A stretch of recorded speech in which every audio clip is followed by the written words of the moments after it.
Hello and welcome to U.S. Cricket Daily, the podcast covering all things Major League Cricket. I'm Peter Della, Penna, and with me once again is Aaman Patel. Thanks, Peter. Morrison, North Carolina is hot as ever, but maybe one of the better matches we've had here at Church Street Park, where we had the Seattle Orcas take on the San Francisco Unicorns. And the Unicorns got over the line in the end, which it looked like a game that could really come down to the wire. They got it comfortably done, and they won by 23 runs. And the Orcas, again, they're going to feel like that's an opportunity missed out. They had a chance to go win that game, but they'll move down to the bottom of the table while the Unicorns jump to third. So in playoff contention, overtaking MI New York. And we'll have more about today's match in just a little bit. But don't forget, you can catch up on our interviews with LA Knight Riders and Australia wicketkeeper Alex Carey, as well as one with Piers Morgan, and the most recent episode with cricket journalists Sharda Ugra. Plus, we've got KP, Kevin Peterson, coming up to join us on Thursday's podcast.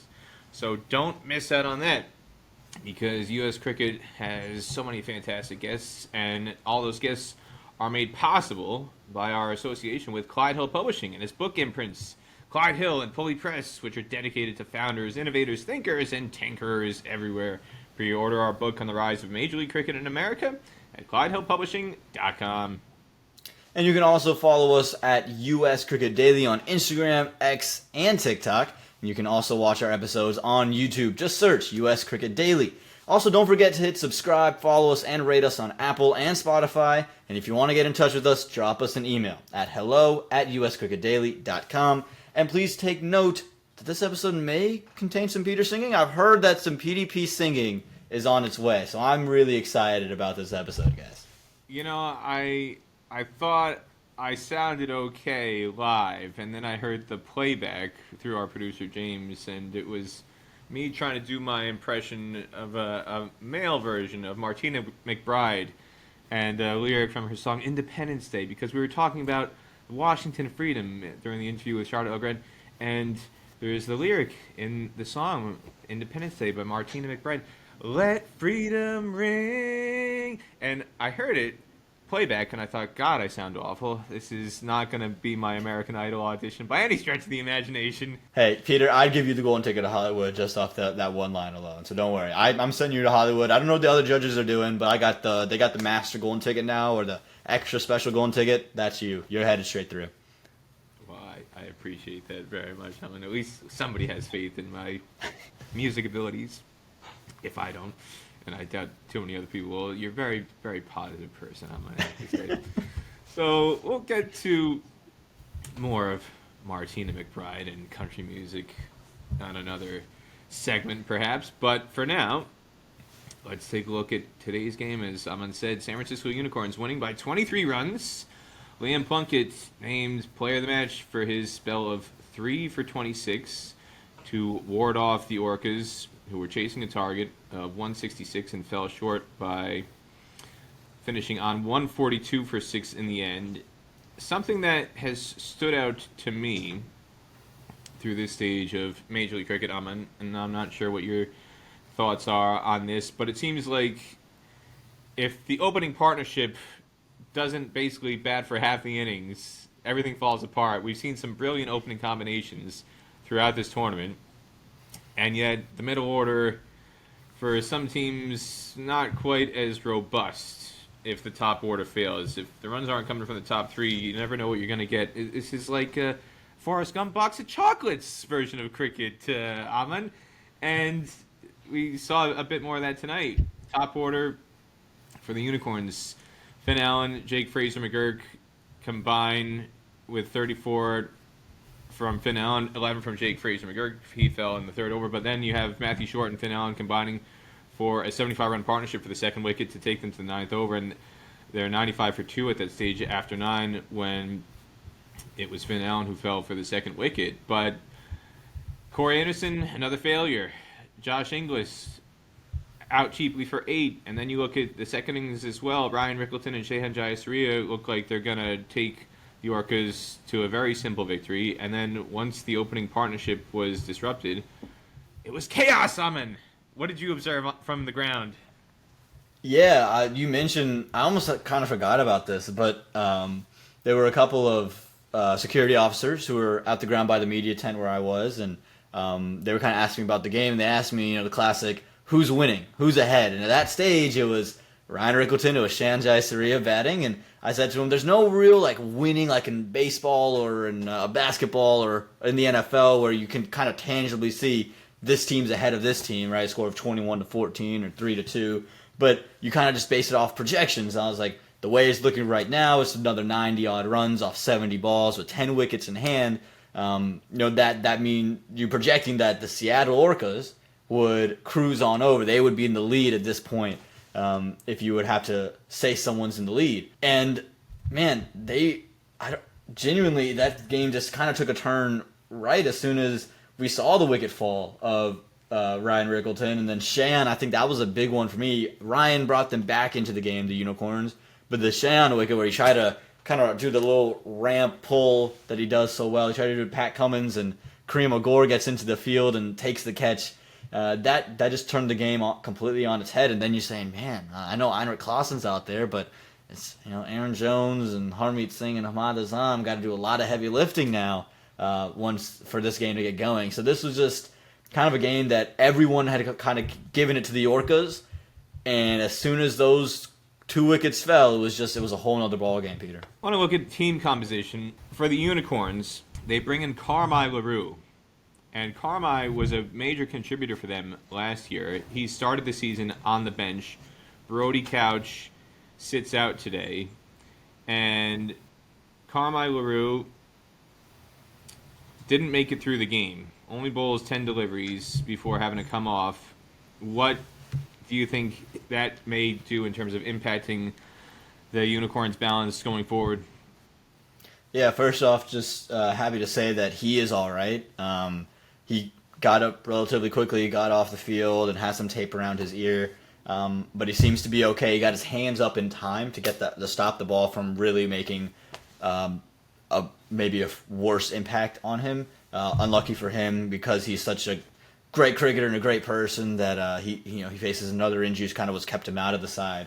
But I reckon it's Brody Couch coming back into the team as they head back to Dallas, and I think this surface was one in particular that suited a spinner and could have been the opportunity of maybe for a Kareem Agor to slip in as a domestic. But I think as you head back to Dallas, you're the Pacers get some swing. There's a little hint of movement on offer. I think you'll see Brody Couch back out there. He bowled well over there. So I reckon Brody Couch comes in for Carmi.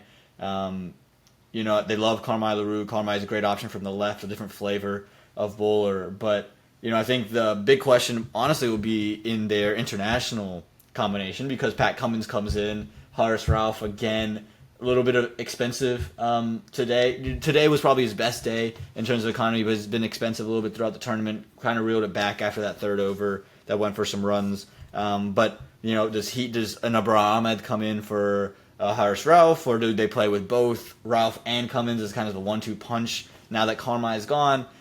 With Liam Plunkett, they just have a lot of pace. It could be interesting to see if they decide, all right, Harsh, you're going to come out for your Pakistani counterpart in Abrar Ahmed. I just want to go back a little bit to the incident with Carmi LaRue. I mean, You see that happen sometimes in baseball where there's a line drive straight back up the middle and pitchers got very little time to react and get out of the way. We see that in cricket sometimes, and obviously this is one such instance. I mean, there's been talk of potentially headgear being introduced for bowlers. There's one bowler in particular, I can't remember in the IPL, I'm sure you might be able to name Aaman, who has I think it's Rishi Dhawan, I want to say, who has experimented with some headgear in the past. This incident happens in the third over. It does happen, as rare as it is. When it happened, I'm curious, what was the energy like in the ground in terms of the fan reaction and just the players and the atmosphere and the mood when that happened, and how it impacted the game and just the atmosphere in the field specifically? And do you think in some way that it helped wake up the Unicorns in the field and get them to rally around each other through those circumstances? Yeah, I think the energy as soon as it happened, like, it was a loud kind of bang. And everyone, I think, I was having a little bit of a conversation with Z and Zubin. Z obviously working for the San Francisco Unicorns now, Zubin working with MLC, and we were talking about, who do you think the greatest athlete of all time is? This conversation for another day. But then you look up, hear it off the bat, and then you hear another quick bang, and everything just kind of stopped. You just heard everyone get pin drop silent very, very quickly. Everyone on the field was just kind of gesturing to the physios, get on, get on, get on. And you saw physios come out. Heinrich Clausen came out.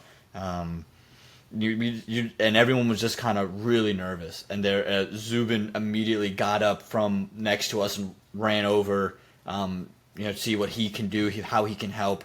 There was just this instant kind of just everyone's eyes were on the field.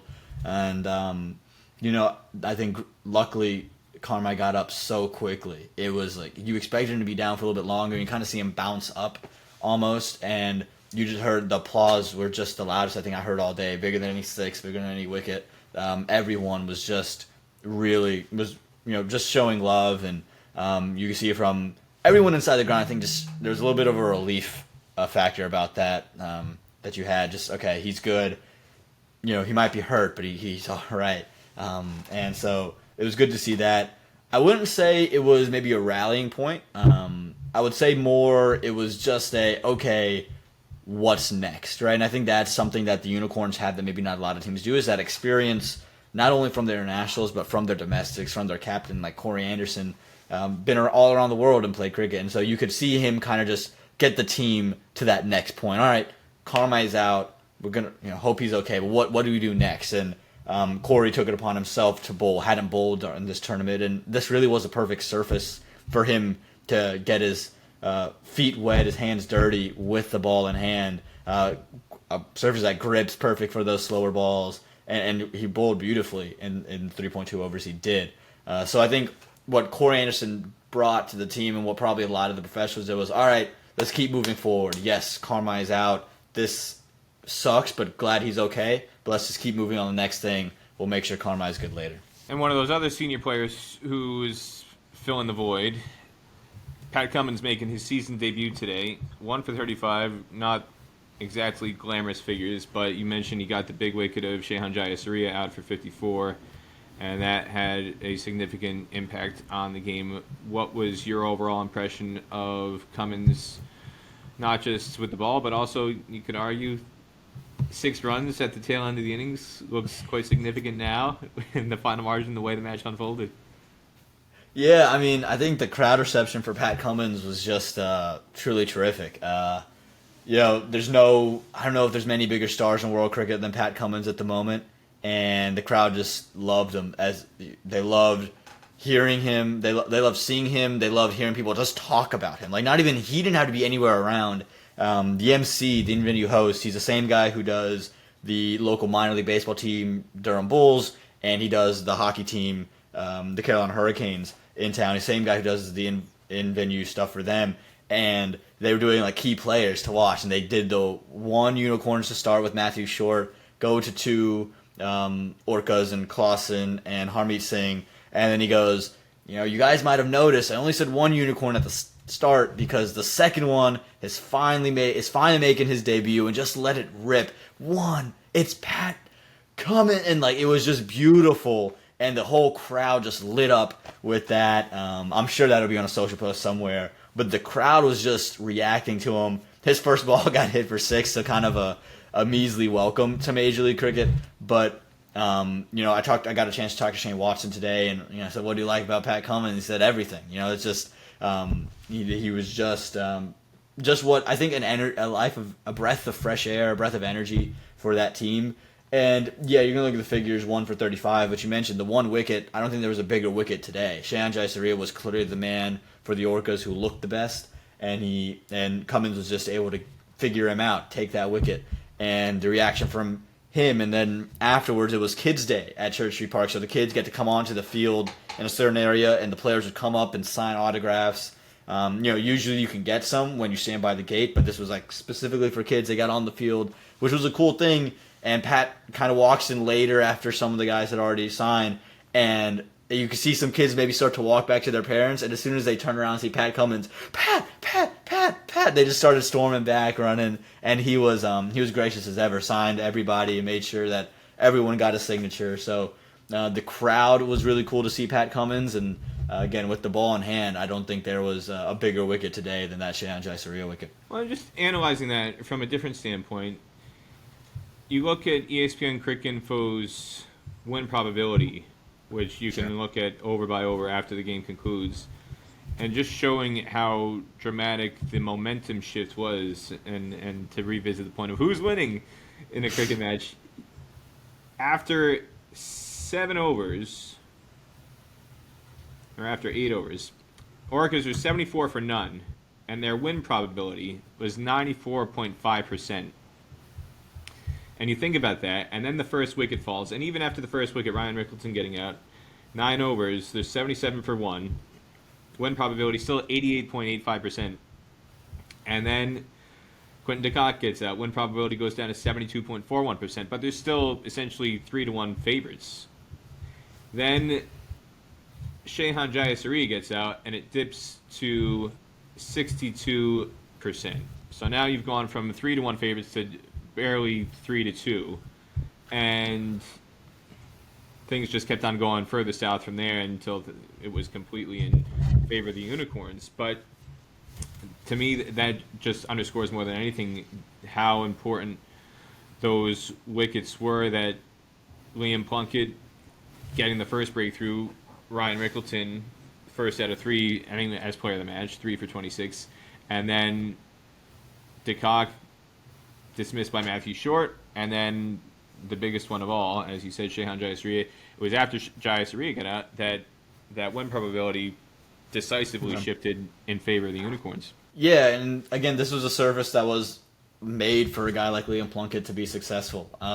Getting cracks in it, and you just saw a team that didn't panic, saw what the scoreboard was, and said, okay, what do we need to do? And Liam Plunkett, to his credit, did it to perfection. Cutters, slower ones, the odd change of pace, and kept the team off balance. Let Aaron Jones settle in, and gets Aaron Jones. And even if Aaron Jones is on or off, it's still Aaron Jones. It's still a name. It's still hope. And you just kind of saw from that moment that Orca's team was never really the same. And so, this was a credit to me of just the experience that the Unicorns have. Again, we talk about Corey Anderson, Liam Plunkett's won a World Cup. Pat Cummins has won a World Cup. You talk about all these guys on this team have just been a part of so much. They've played so much cricket domestically or internationally. Even like Sanjay Krishnamurti, he's debuted for the USA.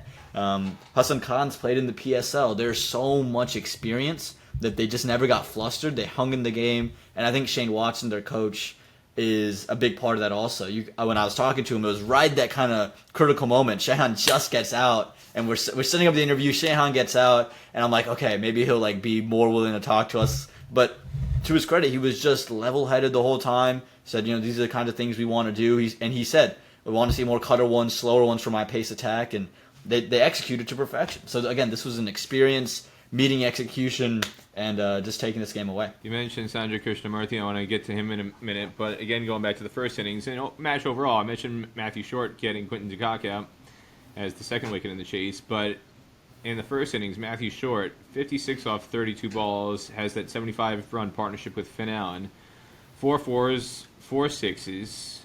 Did Liam Plunkett vulture the Player of the Match award for Matthew Short? What's your take? I think probably we're surprised that it was Liam Plunkett. And, you look at it on paper, Matthew Short, 56 runs, and then the 1 wicket as well, and the 1 wicket being QDK. It's hard to look away, but I think when you talk about moments in the game, you talk about where the game was flowing, the wickets, I think, ended up being a bigger deal. Yes, you only won by 23 runs, and that was a margin, and Matthew Short really stuck his hand up, and has been sticking his hand up all season long as the Unicorns, maybe MVP in-house. But I think what Liam did, I don't think you can overlook it. I think I would have been happy giving it to either individual. But I can absolutely see why Liam Plunkett gets it. You get Ryan Rickleton, guy coming off 100, and then you take Aaron Jones, you take Harmeet Singh, you kind of basically take away that middle order, and game over, right? So I don't mind it going to Liam Plunkett at all. Well, and the fact that you just alluded to, the other two wickets, following Ryan Rickleton, Aaron Jones and Harmeet Singh. If Liam Plunkett is getting a Player of the Match award and two of his wickets are USA players, to me that just shows how high the stock has gone for the USA guys. Buy while you can. Buy. They're clearly valued way more than they had been prior to the World Cup. Aaman, I don't know about you, but that's what I take away from that. I mean, absolutely. I mean, yeah, Aaron Jones made a name for himself. He's got signed by the St. Lucia Kings. Big deal for him in the CPL. And again, Harmeet Singh's already made a name for himself. I think his name with the bat was elevated last year for the Orcas. He came into bat at 9. He came into bat after guys like Ahmad Wasim, you know? So this is a big promotion for him. So, yeah, I think the World Cup has definitely promoted and boosted the status of some of these players. One guy who didn't appear in the World Cup, but who is a player who's on the radar in U.S. cricket going forward, 21-year-old Sanjay Krishnamurthy. We talked about him a few times in previous episodes. 30 off 21 balls today, 2 4s and a 6, and gets out on the final ball of the innings. So he could have finished not out, but just trying to add some runs at the end off the last ball. Nothing to lose in the grand scheme of things. Second start for him, and this time you could argue he did much better than the previous occasion when he got out after getting a good start. This time I can't really fault him for getting out in the last ball of the innings, but to contribute the way he did down the order, coming in at number 6 and doing what he did with just under 8 overs to go, especially considering the fact that Corey Anderson came in ahead of him and obviously did not score runs again. What does this say about Sanjay Krishnamurthy and what people can expect from him going forward for the rest of the season? I think what you can sit there and say is that the Unicorn sent him in 1 down the other day. They believe in his ability to bat. This is a kid that I think a lot of people talk about the bowling. Back in 2021 was the best bowler of the Under-19 National Championships in the USA. And they didn't bowl with him today. He didn't bowl today. Neither did Hassan Khan, but they're using him as a bat. They feel that he is so valuable with the bat in hand. He's going to be a great all-rounder for the USA. And today, I think obviously that innings against the Super Kings saw a couple good flashes, but just kind of they got steamrolled in that game. You look at this innings. This was another innings where he gets in, and it's not like the game's set up for him to just come in and play freely. He's got to come in, kind of salvage, and maybe find people. You're kind of thinking, can they get to 150, maybe that 160 mark? They had to really scrap their way up there. Him, Hassan Khan, Pat Cummins at the end. They needed a lot of work. He got in there with Josh Inglis after Corey gets out. And it was just impressive, the temperament and then his ability to play shots when they needed it. Hit a big 6, got a couple of boundaries, got the 4s, ran well in the middle, and just played a really smart innings that he played well beyond his years. It was so mature. And again, it's just the experience I think he's getting from playing with these guys. That's what Major League Cricket's all about. You get the best in the world to come down and kind of trickle down their knowledge into some of these young kids. And you can see Krishnamurthy is soaking it all up because this was an innings beyond his 21-year-old self. The other thing that stands out to me about him is, and I don't want to get too carried away or put pressure on him, but in some ways his career trajectory reminds me in some ways of Nitish Kumar. And what I mean by that is Nitish Kumar made his debut very young as a teenager, like Sanjay Krishnamurthy, and they were both very wiry, very thin, and very technically skilled, but clearly two guys who needed to spend some time in the weight room. And hey, nothing wrong with being a little wiry, Peter. I just stand up for all my wiry folks out there. Well, Aaman, there's nothing wrong with a protein shake every now and then. and so Nitish Kumar, to his credit, he spent an awful lot of time in the gym, in the weight room. I mean, you look at him now, and he's not exactly Barry Bonds by any stretch of the imagination. His head hasn't doubled in size, and he doesn't have a neck that's missing. He's clearly still got the core of his frame is still intact, and he's not turned into a muscle bound. What word am I looking for here? He's not turned into a muscle bound meathead by any stretch of the imagination, but he's somebody who can hit the ball far now. When he first came up, he could not hit 6s. He was very more technically focused. And I see similar things in Sanjay Krishnamurti in terms of when he first came up, he's somebody who could time the ball exquisitely. He never had trouble timing the ball when he debuted for USA. But he was skin and bones. He needed to bulk up a little bit. He needed to get some strength. And some of the things that Bert Cockley has tried to instill in some of these guys before Bert Cockley left to go off to Queensland, it looks like, whether it's Bert or some other people who have been trying to influence younger players to get them on a proper strength and conditioning regimen, it looks like some of these things are starting to pay off. That education, that kind of professionalism, that senior experience in terms of sharing knowledge, hopefully that's starting to pay off for somebody like Sanjay Krishnamurti, because he's never struggled to time the ball, like I said, but now he's got those power shots. He can hit sixes, he can clear the rope.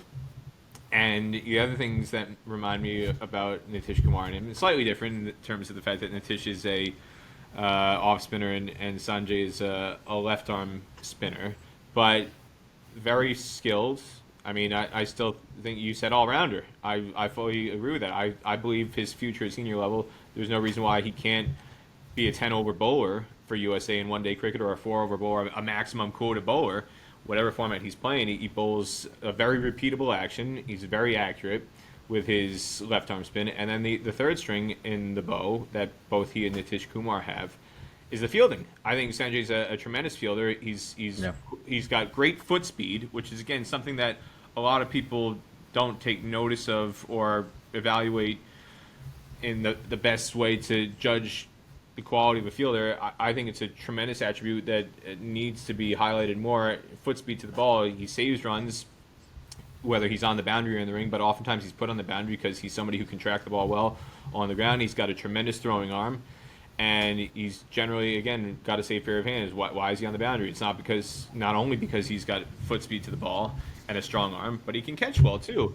And so we saw in the World Cup, Nitish Kumar can obviously do those things too. Nitish Kumar is on the straight boundaries, and so Nitish Kumar, he's getting up there in age now. He's in his 30s, and he's not going to be there forever. And Sanjay Krishnamurti, somebody 21 years of age who can be groomed for the future. As you said, he's made his debut, but there's plenty more in store for Sanjay going forward.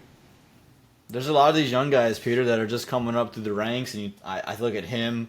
I look at a guy like Ali Sheikh, who hasn't got a run yet in Major League, is another one of these kind of, as they would say, three-tool players. These guys who impact the game in three facets. We've already seen Saiteji Mukamala hit 100 for USA, and it's all around this 21 age bracket. So there's a lot of these young kids. Yasser Muhammad's taking wickets at the international level. He's only 21, so you got a lot of these guys that are coming up there that are young, talented, hungry, and playing really good cricket. So I think there's a good wave coming up that can really get an influx into this USA team.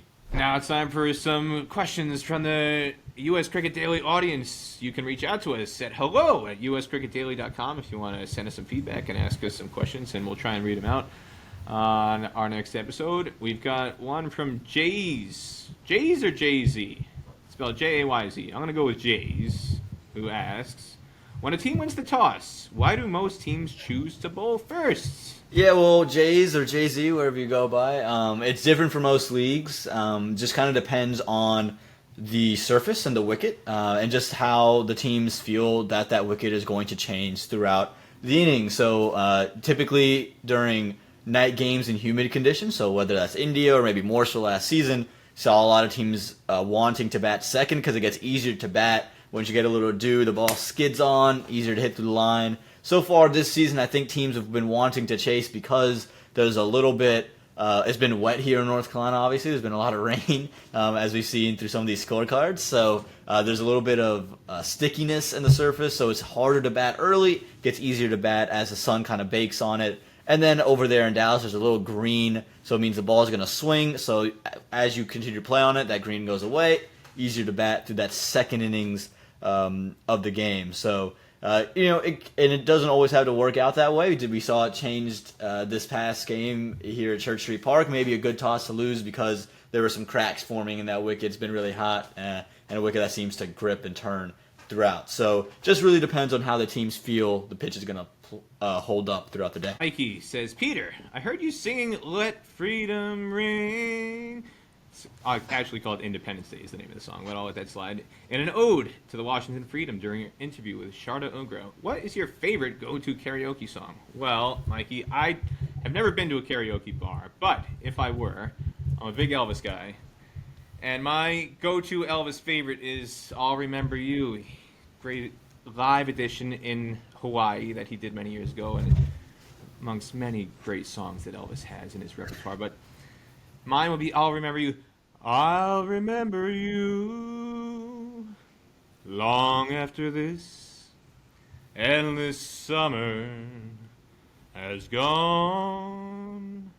I'll be lonely, oh so lonely, living only to remember you. There you go. Peter Della Penna, we got to get you a golden ticket. Nah, that's the end of it. That was a joke earlier. This is serious. I think if you just sing Elvis the whole way, I think you got a golden ticket written all over you. Well, hopefully I didn't cause any Elvis fans to cover their ears and delete the podcast after that. Please forgive me if that was not to your liking, but it's hard to screw up an Elvis song. Elvis is the man. Who doesn't love Elvis? He's the king. He always will be. Stevie asks, what has happened to the Orcas? Final last year, and now they have become barely recognizable.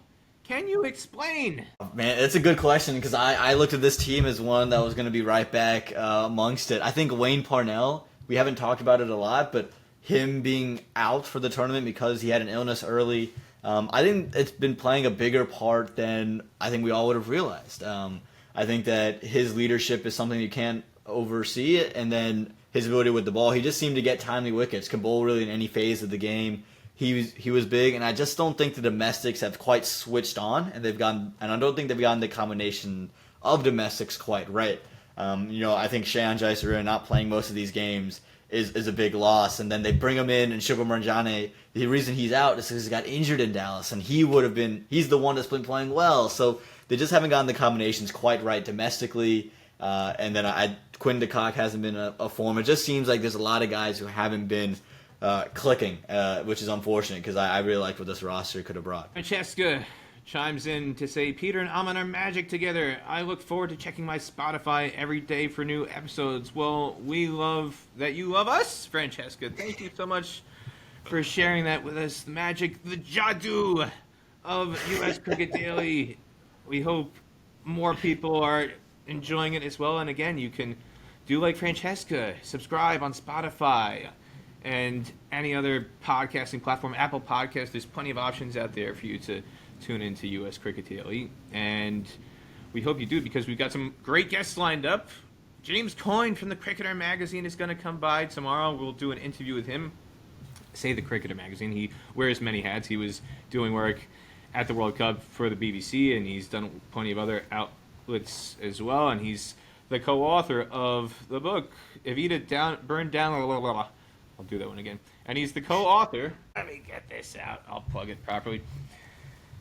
James is somebody who's not only done work for the Cricketer magazine, but he was at the World Cup doing some stuff for, I believe, the BBC as well. And he's also the co-author, along with Timothy Abraham, of the book Evita Burned Down Our Pavilion. This is a gem. If you haven't got it, buy a copy now because there's some incredible stuff in here. A foreword by Sir Tim Rice of songwriting fame in my book, The Lion King, along with Elton John. And this wonderful book came out a couple years ago. It's won some awards, and I highly recommend getting it. We might talk to James a little bit about that because the book details cricket throughout the Americas, and that's part of why he was at the World Cup. He's a world traveler. James Coyne is going to be with us. And also, KP, the one and only Kevin Peterson, one of England's all-time greats, former England captain and wildlife warrior these days. He wears many hats as well, so we're looking forward to have KP on the podcast as well. That'll do it for this episode, though. On behalf of Aaman Patel, I'm Peter Della Penna. Thanks again for joining U.S. Cricket Daily. We'll catch you next time.